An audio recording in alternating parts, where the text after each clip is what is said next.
여러분 반갑습니다. 석김새입니다.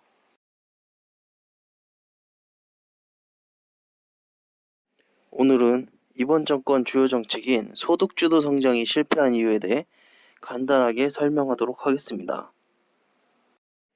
자, 우선 소득주도 성장이 성공을 하기 위해서는 바로 소득, 소비, 성장 이 세 가지 분야가 삼위일체를 이뤄야 됩니다.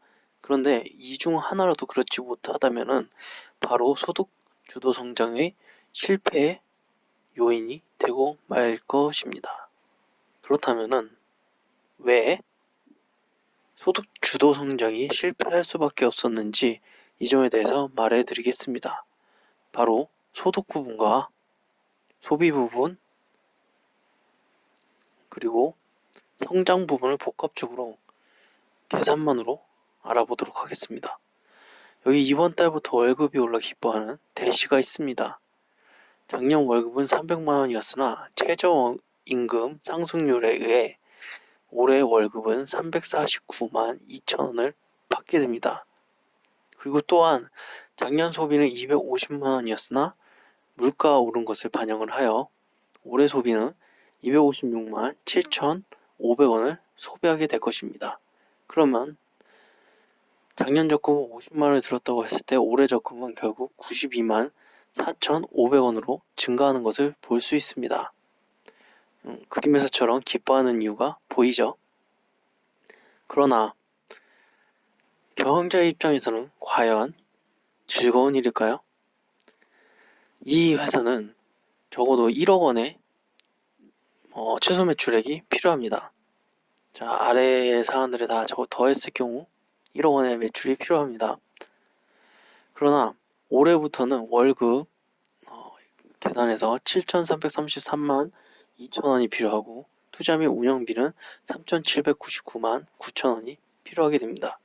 총 1억 1,133만 1천 원이 필요하게 되는 거죠.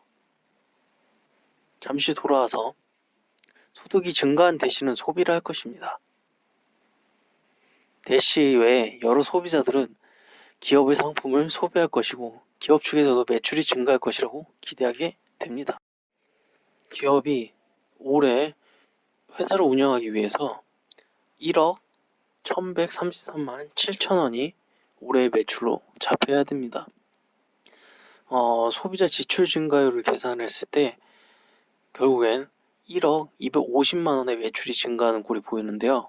결국에 기업은 883만 7천 원의 손해를 보게 되는 거겠죠. 그러면 기업 입장에서는 생각을 하게 됩니다. 투자 및 운영비를 줄여서 이득을 늘릴지, 직원 3명을 줄여서 이득을 늘릴지. 투자 및 운영비를 줄이면 기업이 경쟁에서 도태될 확률이 굉장히 높아지니 패스하게 될 것이고, 직원 3명을 해고했을 경우 사장이 가져가는 소득이 증가하므로 163만 9천 원 증가하므로 직원 3명을 해고하는 선택을 하게 되겠죠. 직원 3명이 있다고 해서 이 회사가 운영이 안 되는 것도 아니고 결국 대신은 해고되게 되고 소득은 영원히 되게 됩니다.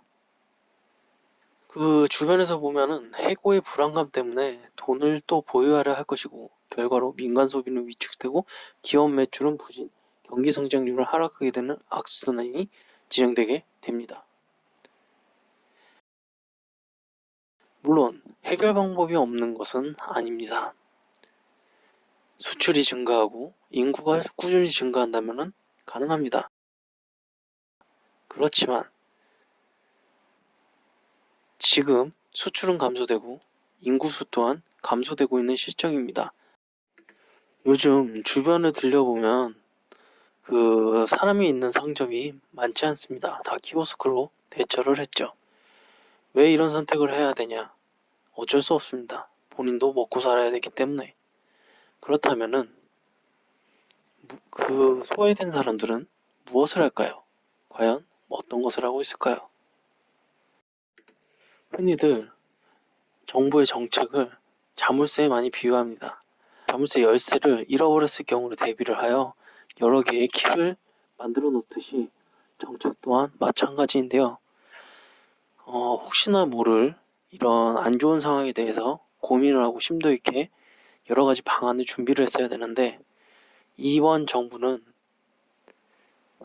기존에 이 정책을 시작할 때만 해도 많은 경제학자, 언론에서 반대를 많이 했었는데 이거를 들었던 적이 없습니다.